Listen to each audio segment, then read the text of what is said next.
नमस्कार दोस्तों, OCN network में आपका स्वागत। अब देखिए राजनीति कैसे करवट बदलती है। 2019 में चंद्रबाबू नायडू लोकसभा चुनाव से कुछ समय पहले स्पेशल स्टेटस का दर्जा मांग रहे थे, एक स्पेशल स्टेटस मांग रहे थे आंध्र प्रदेश के लिए। उस समय वो मुख्यमंत्री थे।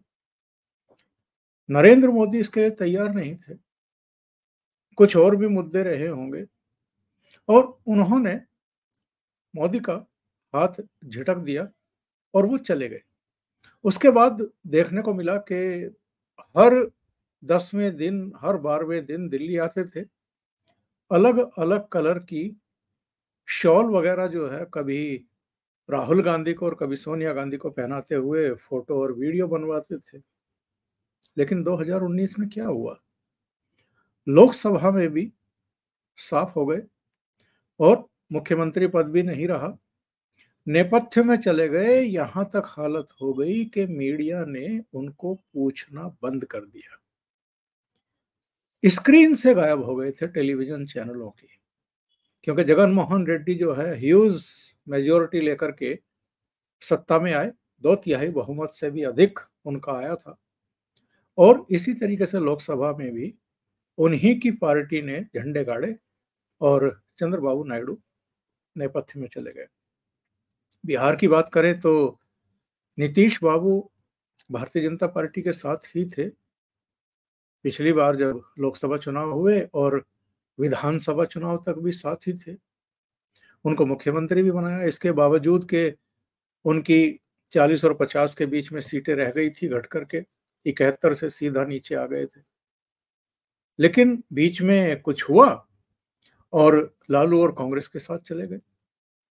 फिर लोकसभा चुनाव की जब चर्चाएं शुरू हुई, उनको लगा कि लालू और कांग्रेस तो मुझे खा जाएंगे, और जिन उम्मीदों से वो वहां टिके हुए थे, यानी इंडिया अलायंस जो बनाया गया था, उसको इनिशिएट भी एक तरीके से नीतीश ने ही किया था कि मोदी के खिलाफ एक मोर्चा बनाया जाए। पहली बैठक भी उसकी पटना में ही की थी। लेकिन बहुत जल्दी उनको एहसास हो गया कि वो जो गलतफहमी पाले हुए हैं वो कभी पूरी होने वाली नहीं है, और कांग्रेस कभी भी राहुल गांधी के अलावा किसी को नए बन रहे इस गठबंधन की अगुवाई करने ही नहीं देगी।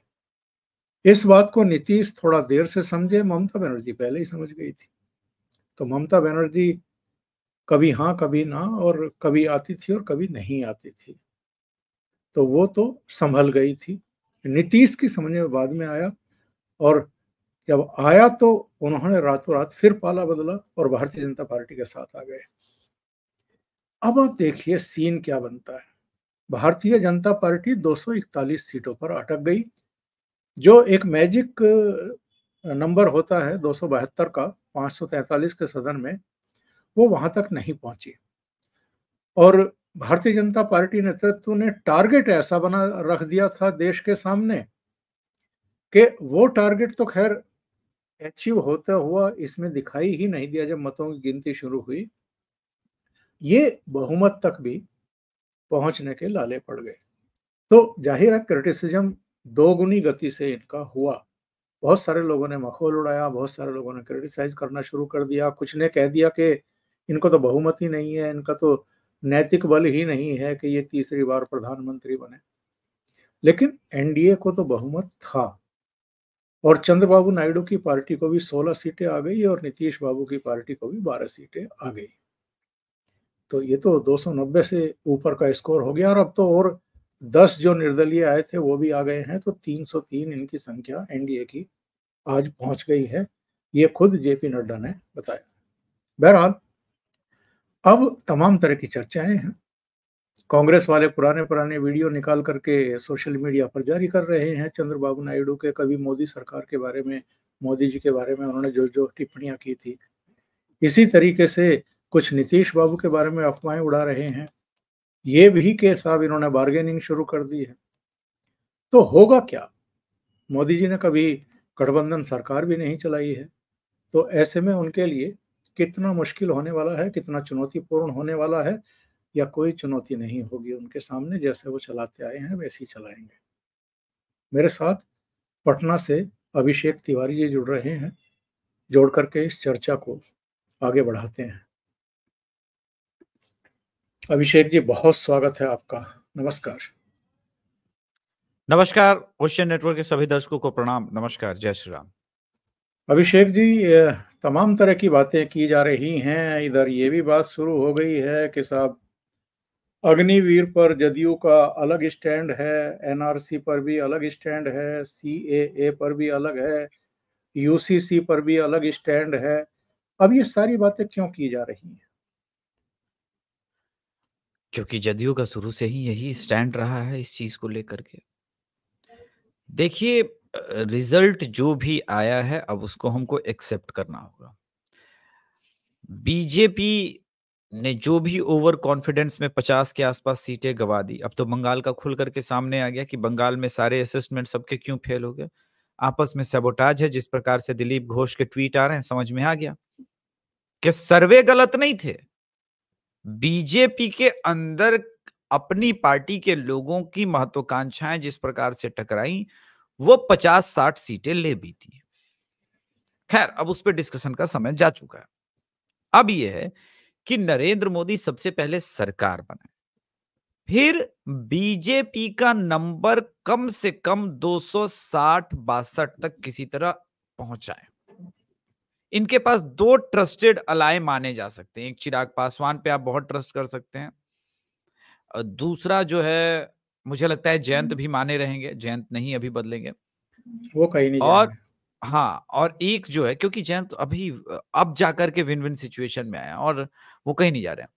और शिंदे तो टेक्निकली 274-75 का हो जाएगा और इससे वो मजबूत सरकार दे पाएंगे 5 साल तक। किंतु मेरा मानना है कि ये सरकार 2026 से आगे चलानी नहीं चाहिए। एक बार जैसे ही बहुमत आए, पार्लियामेंट को डिसॉल्व कीजिए और फ्रेश इलेक्शन में जाइए। जरूरी है, क्योंकि ये जो इनके पास पावर है इस वक्त कांग्रेस और विपक्ष के पास। आज देखिए, जिस प्रकार से शेयर बाजार को लेकर के अननेसेसरी प्रेस कॉन्फ्रेंस करके एक जेपीसी की मांग शुरू हो गई। अभी सरकार बनी नहीं है। अभी नीट के पेपर लीक को लेकर के जिस प्रकार से, और देखिए इसमें पहले इसीलिए मैंने नीट के लोगों का समर्थन कर दिया कि इसके पहले ध्रुव राठी जैसे लोग इस देश के स्टूडेंट और युवाओं को भड़काएं। आप ये समझ लें कि भैया ये 4 तारीख को नीट का पेपर रिलीज ही नहीं होना था। ये तो 12 तारीख की बात की है। तो इस धांधली पर, इस पर मोदी सरकार बहुत ठोस कार्रवाई करे। सबसे पहले, इसके पहले वो लोग मांग उठाए। यही सब मुद्दों पे बीजेपी आईटी से लैग करती है। वहां पर इनको स्टैंड लेना चाहिए, बड़े लीडर से ट्वीट कराने चाहिए। खैर, अब बात की क्या टीडीपी और जदयू भरोसेमंद है। जदयू के पास अभी पहली बार पावर का चेक एंड बैलेंस आया। मैं जदयू ऑफिस में था, एक बड़ा मंत्री पुराना जदयू का कह रहा है कि 10 सीट मोदी का और कम आ जाता ना, तब जो है बैलेंस बनता असली। क्योंकि आप भी जो कह रहे हैं ना कि 303 तक पहुंचा दी, तो उसे दिख रहा है कि मोदी इतनी जल्दी सारी प्रोफाइल तो नहीं दे सकता। रेलवे दे सकते हैं, संभवतः डिफेंस भी दिया जा सकता है, नहीं, लेकिन मुझे नहीं लगता अभिषेक जी कि वो रेलवे और डिफेंस देंगे, क्योंकि रेलवे में इतना सुधार किया जा रहा है, इतना काम किया जा रहा है कि वो अब इस स्टेज में किसी को देंगे नहीं। अब देखिए, इससे दो बातें हैं। पश्चिमी यूपी का पता नहीं, लेकिन जो ये पूरा रूट है ना, पूर्वांचल, बिहार और वेस्ट बंगाल, इन लोगों का मानना है कि स्लीपर और जनरल क्लास लगातार कम किए जा रहे हैं, एसी डब्बे बढ़ाए जा रहे हैं और सुधार के नाम पर नई ट्रेनें इस रूट में बहुत कम मिली हैं। और ये सर, ये बड़ा रूट है सर। ये 100 लोकसभा से ऊपर शेयर करता है सर। 120 के आसपास ये अगर बंगाल, पूर्वांचल और ये मिला दे तो शेयर करता है सर। तो हमें अब थोड़ा कॉशियस होके कुछ काम करने होंगे। दूसरा, सबका साथ सबका विकास की जगह जिसका साथ उसका विकास पे आए और टीडीपी को महत्वपूर्ण मंत्रालय ना दे। जदयू करप्शन नहीं करेगा, एक बात है। जदयू के आप देखेंगे इवन पूरे टर्नओवर में, बिहार में भी पलट्टी मारने का आप एलिगेशन लगा सकते हैं, लेकिन जदयू एक करप्ट पार्टी है, ये ठीक बात नहीं है। वो उन पे नहीं है। तो जदयू करप्शन नहीं करेगा, लेकिन टीडीपी नहीं करप्शन करेगा, इस बात में मुझे संदेह है सर। वो मानेंगे ही नहीं, उनके उनके जेनेटिक गुण में है। तो इनका क्या सॉल्यूशन है? वही है सॉल्यूशन कि लॉन्ग टर्म जितना जल्दी जितना ज्यादा तक खींच सके और समय ये ले लीजिए, क्योंकि एक बार मोदी सरकार पे उनके अलाय के ही थ्रू करप्शन का एलिगेशन लग गया, तब मोदी सरकार और व्यक्तिगत रूप से जो नरेंद्र मोदी जी ने 2002 से लेकर के 2024 तक अपनी एक ईमानदार कड़क नेता की जो छवि बनाई है, वो ध्वस्त हो जाएगी। Congress IT cell BJP IT cell से इस वक्त बहुत स्ट्रांग है। वो हम देख चुके हैं कि किस प्रकार से प्रेज हो रहा है फेक न्यूज गृह मंत्री के संदर्भ में आरक्षण पर फैलाने के लिए, और वो लोग मान के चल रहे हैं कि इसी के वजह से बीजेपी की 40 सीटें कम करा दी हमने। तो पहली बात तो ये कि उन पे कार्रवाई सुनिश्चित किया जाए जिन्होंने फेक न्यूज फैलाए थे।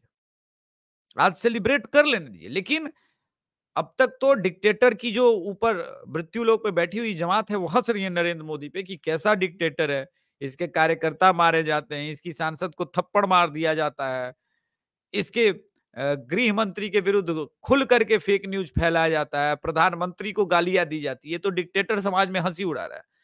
तो मुझे लग रहा है 1-2 साल के लिए डिक्टेटर बनने में कोई बुराई नहीं है, आवश्यक है, बैलेंस करना बहुत आवश्यक है।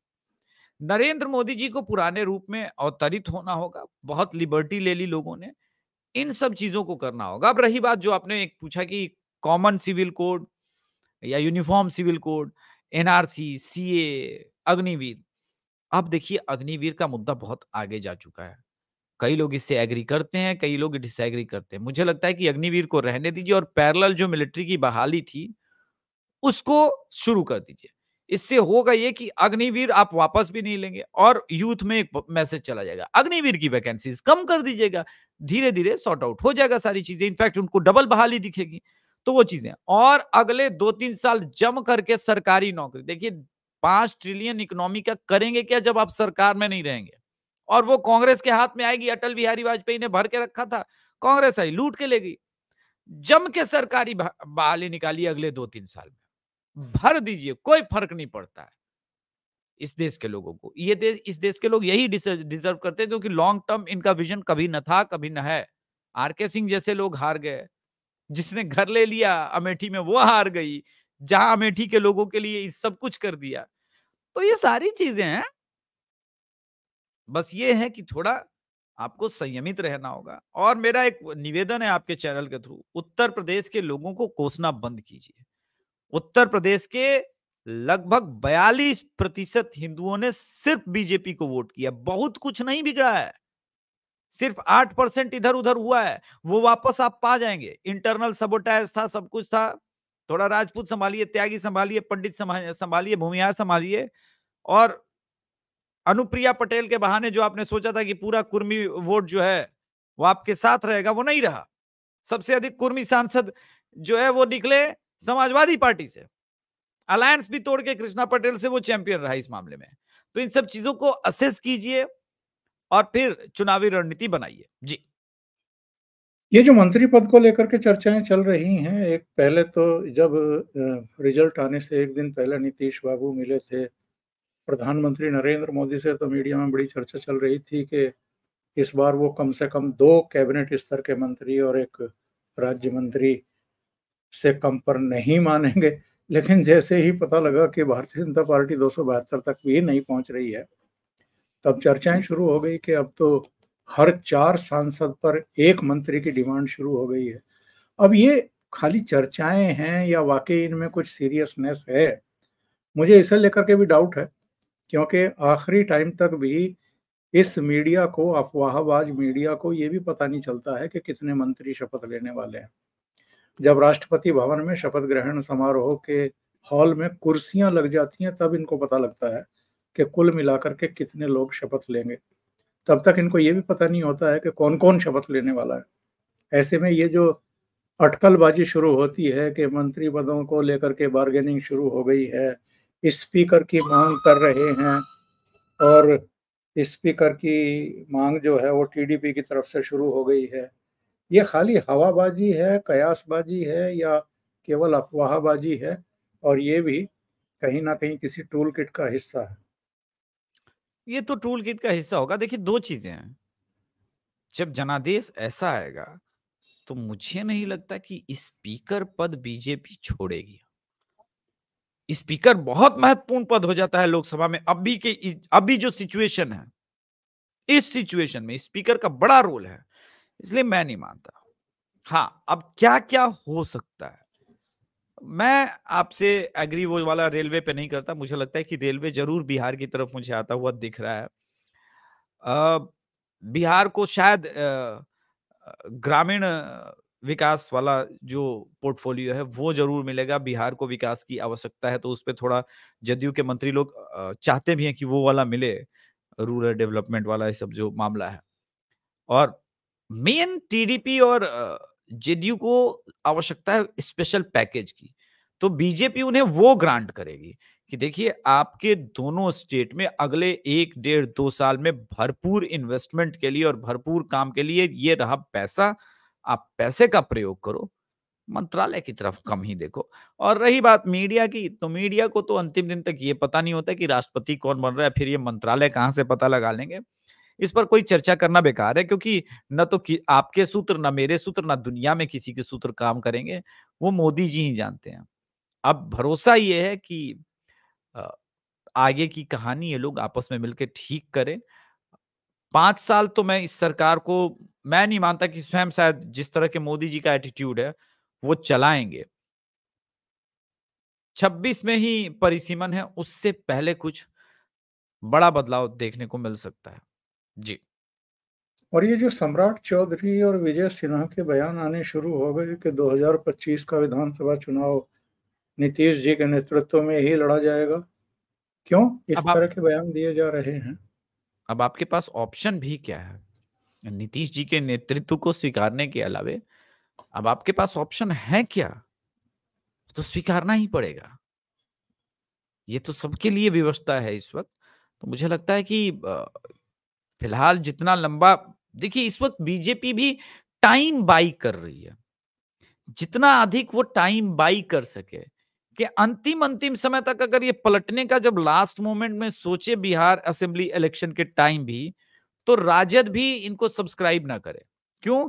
क्योंकि राजद पहली बार अब विक्ट्री सेंस करने लगी है इस चुनाव के बाद कि वो बगैर नीतीश कुमार और इसके, क्योंकि ये मोदी का चुनाव था।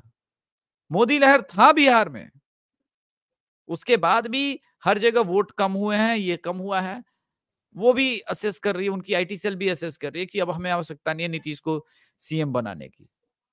अब देखना है कि अंतिम मोमेंट में क्या होता है। मुझे लगता है कि एक बेस्ट पॉलिसी होगा, आप बगैर जब आप अच्छा खासा बहुमत हो जाए, तो आप ट्राई कीजिए अंतिम समय में जाके थ्री कॉर्नर फाइट का। बिहार में जैसे ही थ्री कॉर्नर फाइट होगा, वहां पर एलजेपी, बीजेपी और प्लस उपेंद्र कुशवाहा को जरूर रख लीजिएगा और साथ में मुकेश सहनी को। आप बहुत अच्छे समीकरण में बनेंगे। जी। लालू कह रहे थे कि 4 जून को मोदी जी जा रहे हैं। हम्म। लालू जी को केवल 3 सीटें मिली बिहार में। ये वहां तक भी नहीं पहुंच पाए जहां ये 4 तक हुआ करते थे। इसका मतलब क्या निकाला जाए? इसका मतलब यह है कि लालू यादव बहुत जल्दी जेल जा रहे हैं। मोदी जी जाए ना जाए, क्योंकि इस बार अगर नरेंद्र मोदी ने अपना वो रूप नहीं दिखाया, तो उनका वोटर बहुत मायूस है, इस वक्त टूटा हुआ है और टूट जाएगा, बिखर जाएगा। बीजेपी में कुछ स्ट्रक्चरल परिवर्तन की सख्त आवश्यकता है, चाहे वो जेपी नड्डा के रूप में हो या अध्यक्ष के रूप में। मैं तो हमेशा शिवराज सिंह चौहान जी पर पिछले 6-8 महीने से आपके ही शो पर हम लोगों ने डिस्कस किया था, जब वो मध्य प्रदेश के सीएम ना रहे थे, तो मैंने कहा था कि उनको यह दायित्व मिलना चाहिए, क्योंकि वो संगठन को बहुत अच्छे से समझते हैं, वो आरएसएस को बहुत अच्छे से समझते हैं, बहुत समय बिताया है। जबकि जेपी नड्डा जी ने चुनाव के बीच में ये कह दिया कि हमको संघ की आवश्यकता नहीं। आई डोंट नो कि एक बीजेपी का प्रेसिडेंट, अध्यक्ष ये बात कैसे कह सकता है कि उनको संघ की आवश्यकता नहीं। और लेफ्ट को, इनको जो सबसे बड़ा कीड़ा है ना, जो ये लेफ्टिस्टों को इंटरव्यू देते हैं और लेफ्टिस्ट चाहते हैं 1 घंटे में कम से कम वो 10-20 सेकंड का वो क्लिप निकालें जिससे लेफ्ट का मंसूबा पूरा हो जाए, जो उनका काम पूरा हो जाए और फेक न्यूज फैलाने में आसानी हो जाए। तो इन सब चीजों से बचना होगा और अब कम से कम उस भ्रम से बाहर निकलना होगा कि इनकी वजह से हम सत्ता में वापस आ रहे हैं। आप सत्ता में अपने काम के वजह से और अभूतपूर्व समर्थन के वजह से, मुझे नहीं लगता कि जितना अनकंडीशनल प्यार सपोर्ट नरेंद्र मोदी जी को हिंदुओं ने इस देश में दिया है, किसी नेता को दिया है। वो इस बात पर विश्वास अगर रखेंगे तो ज्यादा अच्छा होगा उनके लिए और भाजपा के लिए कि उनके साथ अभी भी हिंदू खड़ा है। हम हिंदू को गाली देना बंद करें। अभी भी बीजेपी का वोट शेयर 2014 के मुकाबले बढ़ा ही है, कम नहीं हुआ है। इंटरनल सबोटाइज में आप सिर्फ 50 सीट हारे हैं, वो एक्चुअली आपने गवाया है, आपने गिफ्ट दी है। अब तो आकलन सामने आ रहे हैं कि ये दिलीप घोष और शुवेंदु अधिकारी का इंटरनल कॉन्फ्लिक्ट तो नॉर्मलाइज किया जा सकता था। वहां से आप 15 सीट जरूर एक्स्ट्रा निकाल सकते थे। आज जिस प्रकार के ट्वीट आए back to back Dilip Ghosh के, वो नेतृत्व बर्दाश्त नहीं कर पा रहे हैं शुवेंदु अधिकारी का। ये ठीक बात नहीं है। ये कोई बीजेपी पार्टी शुवेंदु अधिकारी या दिलीप घोष जी की नहीं है। ये हिंदुओं की पार्टी है, इनको समझना चाहिए था।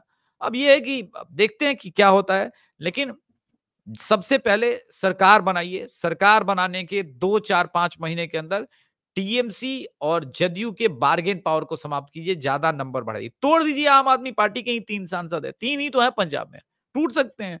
ऐसे करके आप 10-15 विधायक 10-15 सांसद जरूर तोड़ सकते हैं। और मैं लालू की बात इसलिए पूछ रहा था कि कहीं मतदाताओं ने भ्रष्टाचारियों को उनकी जगह दिखाने का फैसला कर लिया है क्या? क्योंकि बिहार में लालू को 3 सीटें और पंजाब, दिल्ली, हरियाणा, गुजरात हर जगह चुनाव लड़ने के बावजूद 3 ही सीटें केजरीवाल को। देखिए, केजरीवाल के साथ अलग समस्या है। केजरीवाल जिस मोमेंटम में जा रहा था, उसे लगा कि सब कुछ अब वो बदल देगा। अब आज तो खींचातानी इनकी भी शुरू हो गई है, कांग्रेस और केजरीवाल की, कि दो हम विधानसभा में अलग-अलग जा रहे हैं। तो इंडिया अलायंस तो यहीं समाप्त, पहले भी समाप्त था। लेकिन अब जब बात हो रही है कि क्या होगा, लालू प्रसाद यादव को रिजेक्ट किया गया। लालू प्रसाद यादव के साथ या अखिलेश यादव के साथ एक बैगेज आता है, वो क्राइम का है, लॉ एंड ऑर्डर का है। इसको बीजेपी आईटी सेल जितना अधिक, देखिए बिहार में हम जैसे लोगों की ठीक-ठाक रीच है, पहुंच है, तो हम लोगों को जितना पॉसिबल हो सका हमसे हमने हमने काम किया। हमारा पहुंच उत्तर प्रदेश में तो हमारे मीडिया का जरूर है, हमारा ग्राउंड एक्सेस नहीं है, तो हम नहीं कर पाए पूर्वांचल में भी। ये अपनी कमी मानता हूं। अगले एक हमारे पास यूपी इलेक्शन के पहले मेरे पास भी 2 साल है। मैं अपने आप को खड़ा करूंगा और मैं बीजेपी आईटी सेल के भरोसे अब नहीं बैठ सकता एक हिंदू होने के नाते। जिस प्रकार से हमारी टीम टूट करके रोई है, जिस प्रकार से अयोध्या की हार के बाद हम विचलित हुए हैं, अब सबको समेटने का टाइम है और रणभूमि में एक बार फिर से 2027 और 2025 में बिगुल जल्दी फूकेगा, तो जीतना भी पड़ेगा। महाराष्ट्र इलेक्शन सामने है, दिल्ली चुनाव सामने है, हरियाणा चुनाव सामने है, झारखंड चुनाव सामने है और जैसे-जैसे हम स्टेट्स जीतेंगे, इनका मनोबल टूटेगा, देख लीजिएगा। सबसे पहले आवश्यक है कि दिल्ली की लड़ाई आप जीतिए और हरियाणा रिटेन कीजिए। आपने ये काम अगर कर लिया ना, आधा मनोबल टूटेगा। महाराष्ट्र में बदलना नहीं है, रिटेन करना है अच्छे से। वो काम भी करना होगा, तो मराठा नाराजगी को समाप्त करना होगा। देवेंद्र फडणवीस को जिम्मेदारी से हटाना होगा और उनको कहना होगा कि आप वापस धरातल पे आइए, आईटी सेल पर मत देखिए और मूलभूत काम करने होंगे।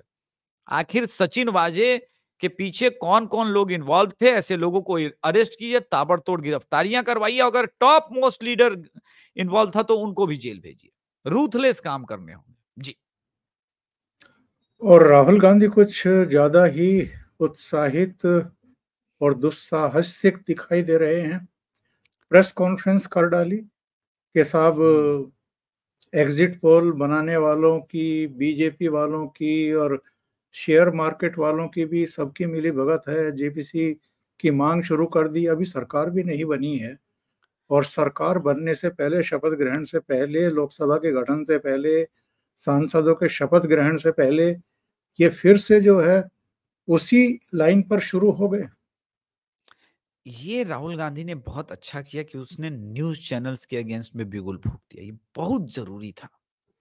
ये ब्लंडर को अगर बीजेपी ठीक ढंग से भुना ले, और एग्जिट पोल, ओपिनियन पोल करने वालों को जेल भेजने की जो इनकी मंशा है। देखिए, पास होना फेल होना अलग, सबके अपने अपने अलग होते हैं। वो लग रहा था कि 43, देखिए अभी भी मैं कह रहा हूँ यूपी में 42% लोगों ने बीजेपी को वोट किया।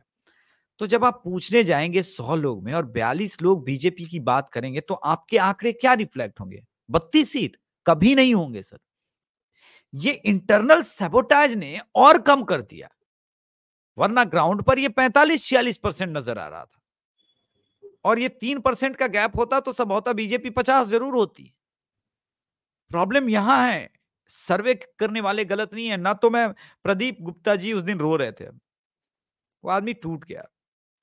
उनका स्ट्राइक रेट सर 85% है, उनकी टीम बहुत बड़ी है सर, 400 से अधिक इंप्लॉइज हैं उनके पास, फुल टाइम इस यही करते हैं, वो चुनावी विश्लेषण नहीं करते, फुल टाइम 5 साल वो यात्राओं में रहते हैं उनके लोग। जानबूझ करके गलत नंबर नहीं उसने प्रेडिक्ट किया था, उसे लग रहा था होता है। 5 लाख का सैंपल साइज था, क्या हुआ? मेरा 1 लाख का था। तो सैंपल साइज कितना बड़ा हम कर लेंगे सर? 4 करोड़ 5 करोड़ 40 करोड़ वोटर हैं और हमारा 4 लाख 5 लाख 3 लाख 2 लाख सैंपल साइज होता है। कभी कभी शॉकिंग रिजल्ट्स आते हैं।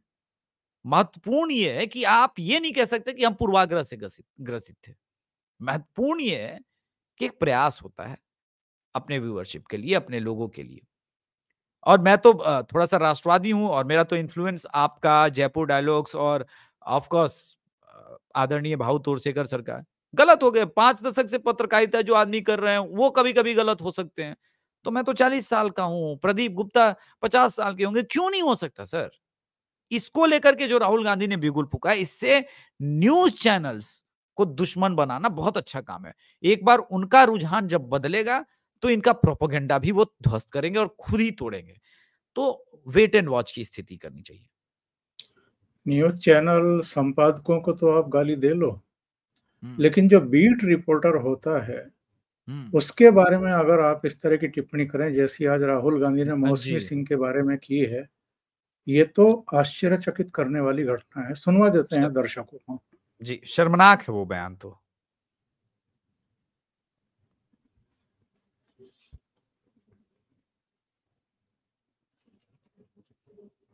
लगता है आवाज़ नहीं है इसमें।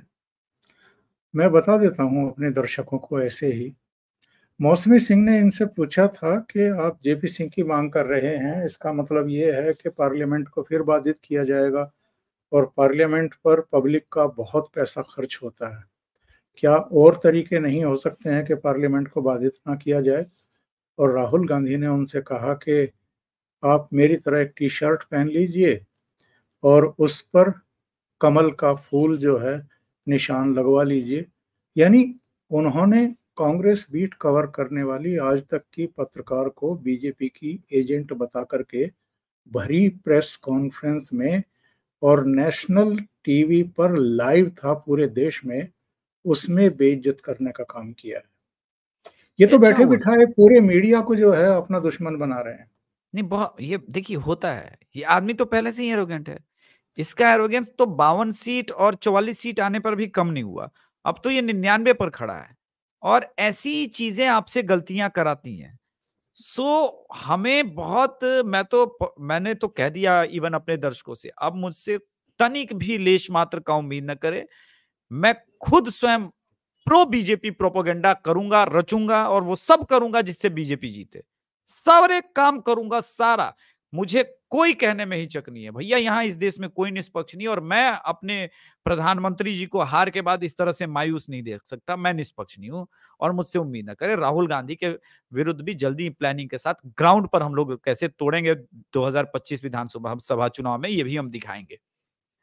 जल्दी और दिखेगा सब। 241 सीटें जीतने वाले प्रधानमंत्री के बारे में कहा जा रहा है कि वो हार गए हैं और केवल 99 सीटें लेकर के विक्ट्री का साइन दिखाने वाले कह रहे हैं कि हम जीत गए। वाह! तालियां पिछले बजनी द, चाहिए इनके सम्मान में। पिछले 10 चुनाव में सर इन लोगों ने कभी भी 240 का आंकड़ा नहीं सुना, लास्ट 10 चुनाव में। और राहुल गांधी विक्ट्री साइन दिखा रहे हैं। मैं पीड़ा समझ सकता हूं कि अभी भी अब तो इंतजार ही करना है, सत्ता में आए नहीं। ये मैक्सिमम जितना जोर लगा सकते थे, अब तो ये नहीं कह सकते ना कि भाई मुसलमान 1 भी प्रतिशत इधर-उधर, मुसलमान 100% वोट करके देख चुका है और बीजेपी के हिंदू आलस बना के भी अपना दिखा चुके हैं कि अगर हम 6-8% कम भी करेंगे तो ये स्थिति है।